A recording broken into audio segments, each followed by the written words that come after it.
I'm Caden Love. And I'm Seema Love, his wife. And we are Love and Lore, taking dark fantasy and light fantasy and everything in between. Today we are talking about books that we think will become classics. Some books are good and enjoyed by our generation, but they will fizzle out through the history cracks.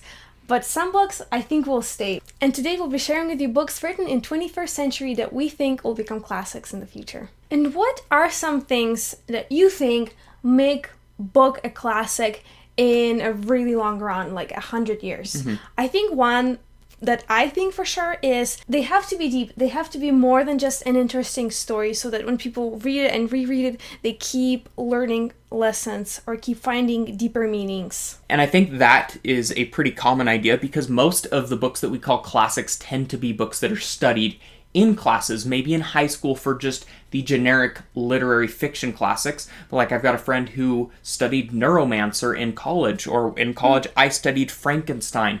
These are books that bring up a lot of discussion, and I think another thing that they do is kind of tell a tale of the time in which they were written, and perhaps they pioneered a new way, a new style of writing, or a new genre, perhaps. So let's go ahead and start out with something that is, in a way, a new genre. Dungeon Crawler Carl. Most people today that are hearing about lit RPG likely hear about it through Dungeon Crawler Carl. Is this something that can become a classic?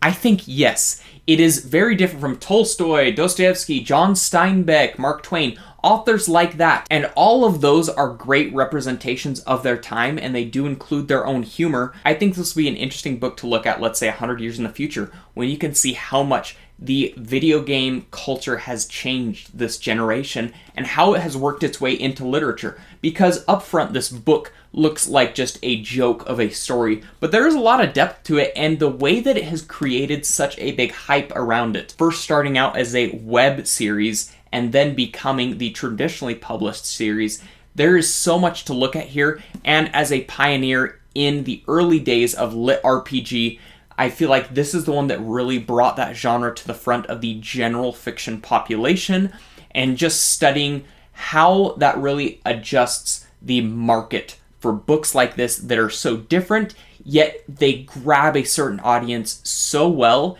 and just bring in a cult following in a way. While the moral depths of this book, you could say, might be a little different than normal classics, I think there's a lot to study here, especially when you look at what brings humor and joy to this generation, because this is probably the most addicting book series I've ever read, and there's a reason behind that. There is so much enjoyment, and that is not to detract from the emotional depth that is also in this series. So I think this novel does have the chance to become a classic, but I'm not talking about 20 years down the line. I'm saying in the far future, when this is studied as something that really started a big movement in the lit RPG genre. For sure, some of Brandon Sanderson will become a classic. I'm pretty sure that his books are going to stay for all the time. Mm-hmm. Stormlight Archive is big, but I think it might be even too big to become a classic. So Kate and I decided that Elantris is probably going to be the one that is going to be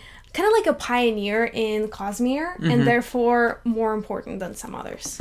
And we got to look at, let's say, if we're in a university class studying classic fantasy, the students aren't going to read the entire Cosmere, and they'll probably look to what kind of started it, and that is Elantris. This gives you an idea into how he works his magic systems, and I love this book. While many think it's not his best, there are so many great things to appreciate in that book that a reader that loves it can then see what else he has to offer in the ever-expanding world. And while, like Seema said, the Way of Kings might be the bigger name out there, this one just holds something that gives it that classic feeling. And especially now, as we get to see the Cosmere evolve, it's super fun to go back to kind of the book that started it. One of my recent reads that I loved so much deserves to be a classic, and I think it just needs the attention it deserves. This one's still working its way out there. It was originally indie published and was then published traditionally.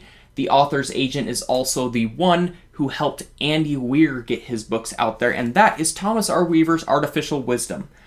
This book is my favorite murder mystery ever, and it is so wonderfully told, and I think this is a good reflection on how our world sees AI. Though this is set in the year 2050, a lot of the frightening things in this book do seem very real today. It is set in the year 2050 when a climate crisis has pulled the entire world together to solve this issue, and there is a global leader election between a former US president and an artificial intelligence. I think this one has some brilliant social commentary that can be studied in depth, that is so worthy of book clubs, deep conversations, and so forth, but is also such a fun and riveting read, full of plenty of plot twists, and I think this book needs to become a movie because it feels like one of the most adaptable books I've ever read, and I can't wait to see where this book goes because it just came out recently in its traditional form, and I think it is just going to skyrocket once it gets the right eyes on it. Next book that Katie and I agree should become a classic in the future is The Sword of Kaigen. That book felt so deep to me. I was reading it and having so many thoughts, and I think that's what I personally like about classics. They make me really think about people and how they make choices. Plus, it's just a really enjoyable read. The world building is amazing and the vibes are impeccable, which is also important. And I think that this one is really important for the independently published community because Sword of Kaigen is still independently published. It's shown the big step from self-published books being those that aren't good enough to be published, that this is what they can be. They can be great masterpieces and just authors that didn't choose to go the traditional route.